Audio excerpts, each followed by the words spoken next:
This day could bite you in a big way, could escalate the drama queen inside your being and shower you in bouquets.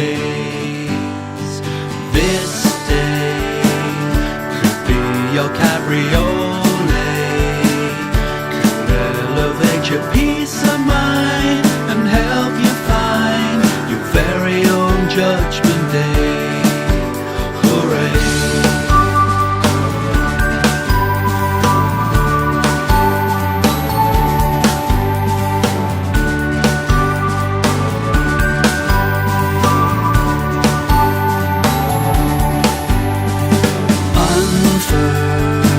Don't postpone it to another world.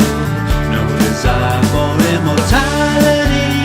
Set yourself free. Don't be that elevator girl. My faith is decorum, and my spirit is my life. I'm not living in the past now as a brainwash sacrifice. I see the trouble in their dreams, deciphering their meaning, cherry picking